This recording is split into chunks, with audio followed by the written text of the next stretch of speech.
All right, so we're currently here at CFab LLC. We're picking up my parts to show you what powder coat color we went with. We're going to talk to the guys, the two owners of CFab LLC, talk about their experience, talk about how they came about this powder coating business, as well as how they came about, a spray foam business that they do also along with powder coating, and they're very young. So stay tuned. Let's get into this video.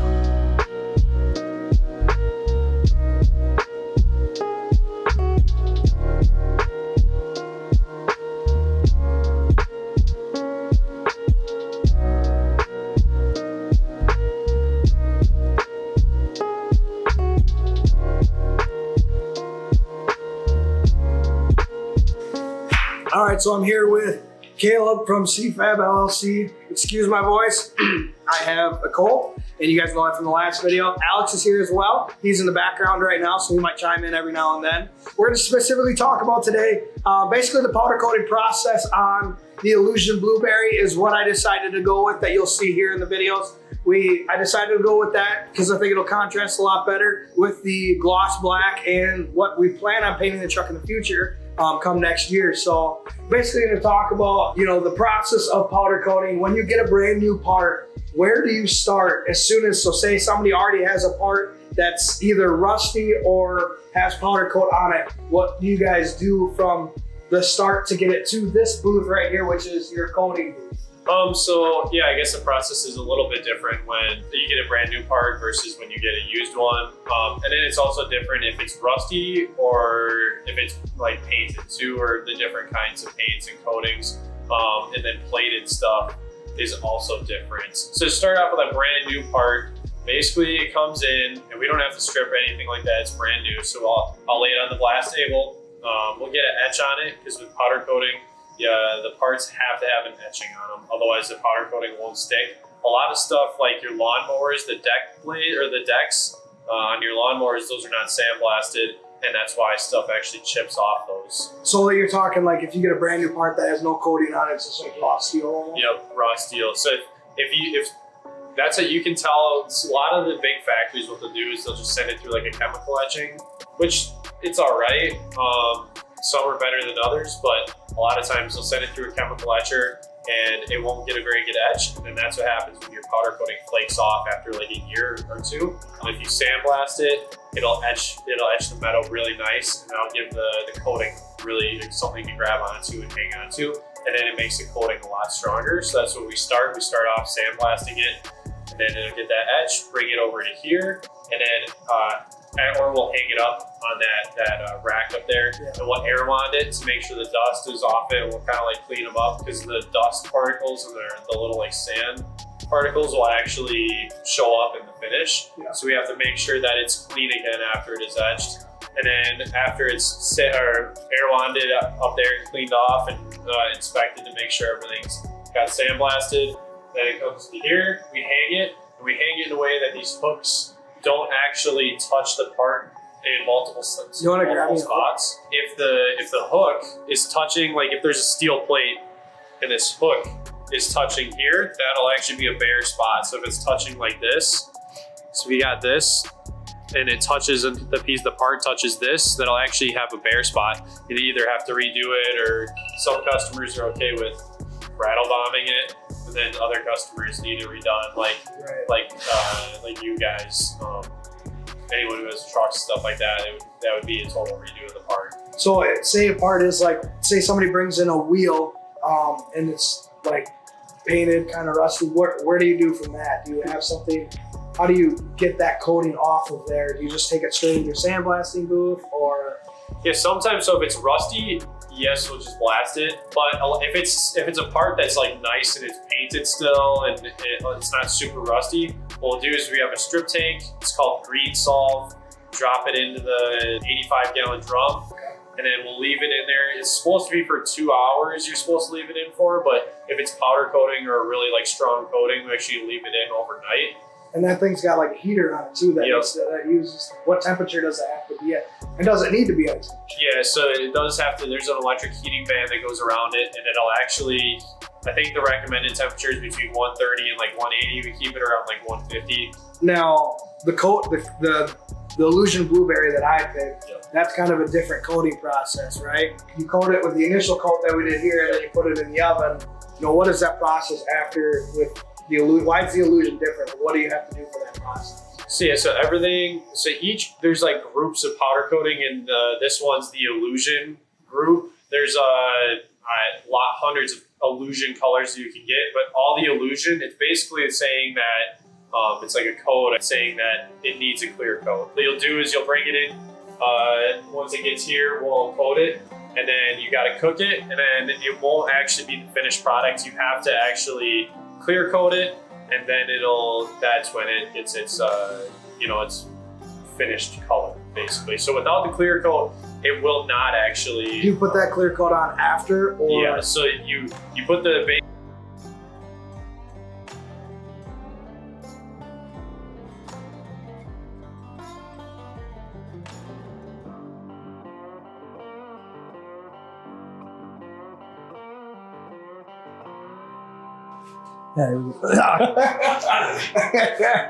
All right, so when it comes to the final product, we were talking, we lost footage. I don't know what happened. We're starting back over we were talking about illusion blueberry and all that kind of stuff, and the differences of the clear coat, adding that clear coat on.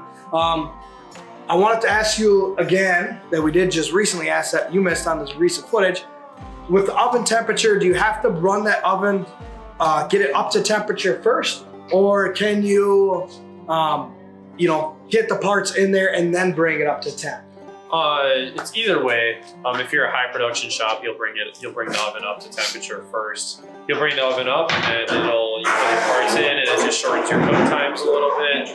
But with us, we just put the parts in because You're not running it all day. Yeah, we're not. We usually just do like a few custom parts for people, and you actually can't cook different colors together unless it's like really close blacks. Okay. So if we did like a red and then your blue, the powders inside of that actually kind of like blow off a little bit right in the beginning with the circulation fans and all that. So the colors will actually get on other parts.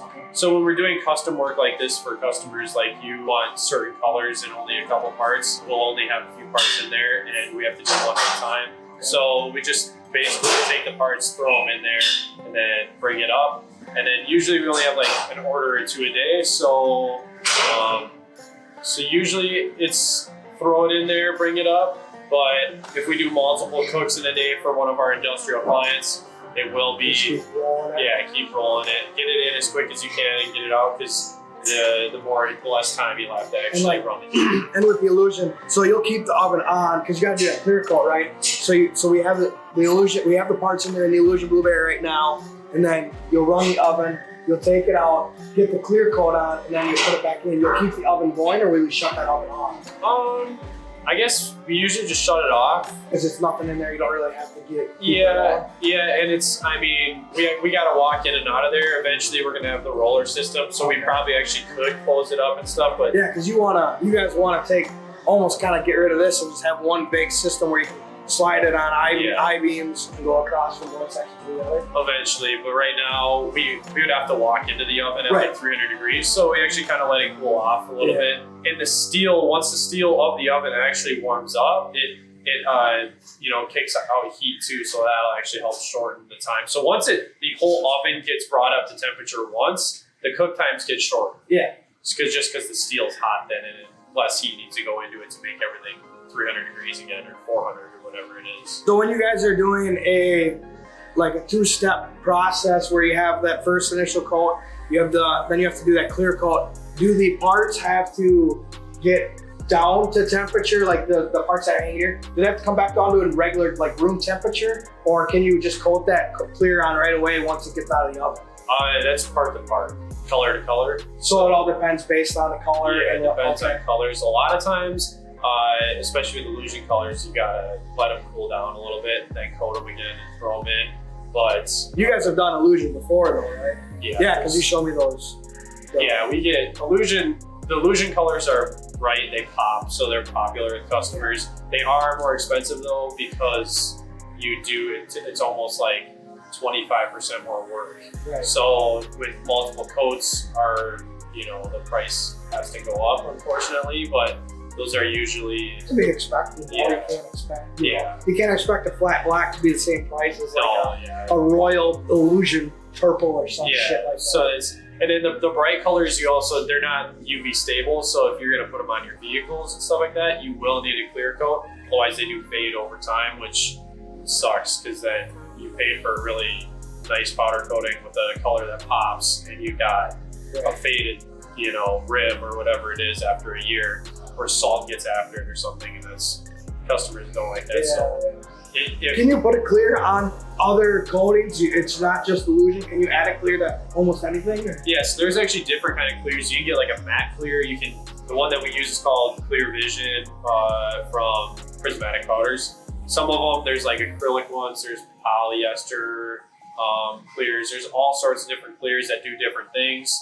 But yeah, you can put pretty much any, like, you got to make sure that that clear will go on the powder that you have, you know. You got to make sure they mix or they're okay to go together. But yeah, a lot of times you definitely can. And if it was my part personally and I wanted a gloss finish, I definitely would put Clear Vision on almost all my parts, just because, I mean, powder coating is expensive, and I don't want to. If it's gonna be mine, I want to do it the right way, so I don't have to replace it really soon.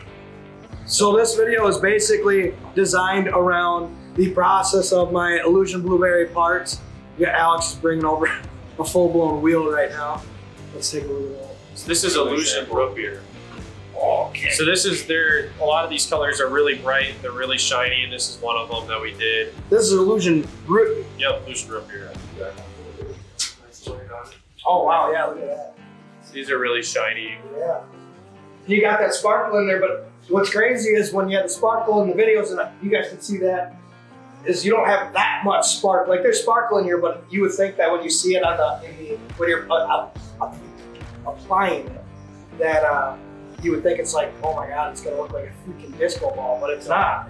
Yeah, a lot of that stuff, that's when it gels out, it actually cooks down and kind of melts together. This is a really nice color. It's actually not a super popular color, but it is a nice one.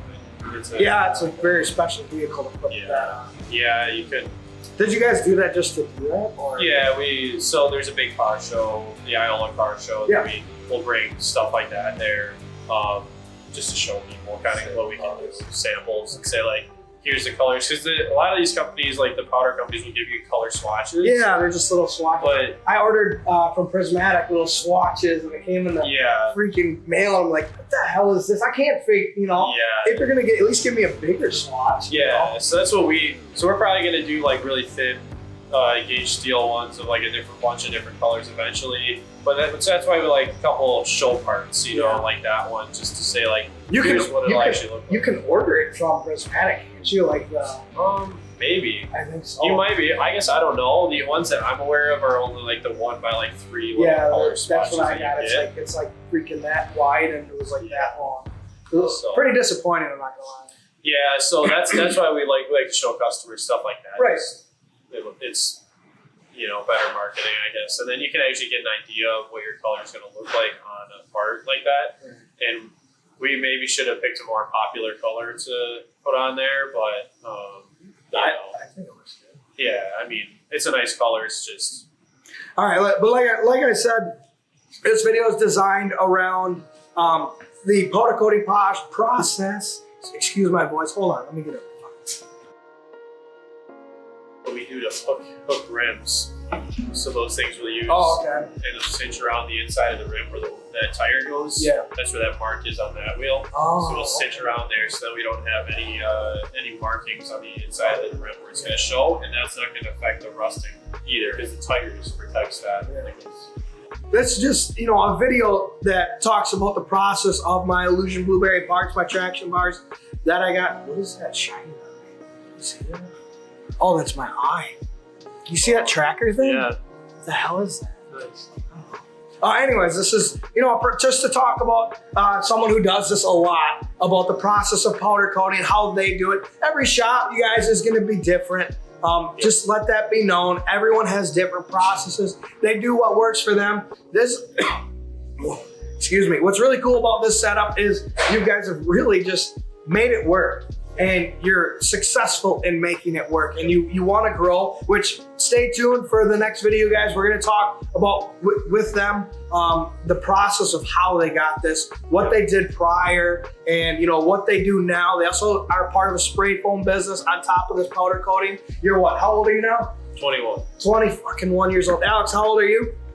It's 22. 21 and 22 years old, and they're crushing their own businesses right now, and it's outstanding. It's awesome to see.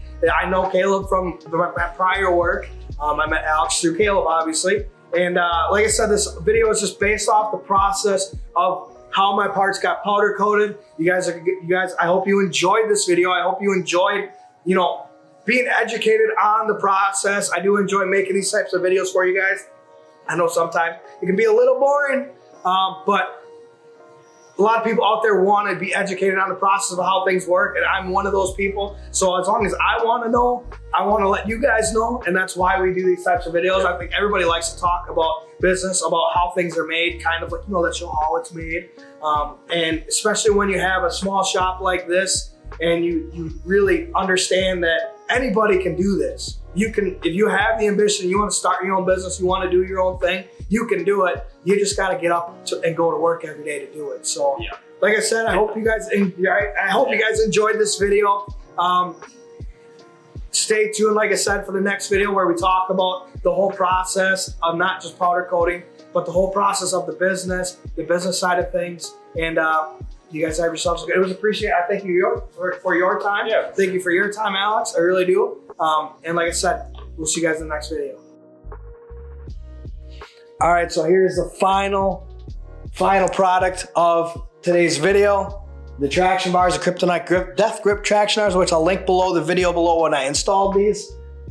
These look outstanding. I'm excited. They're gonna look amazing on the truck.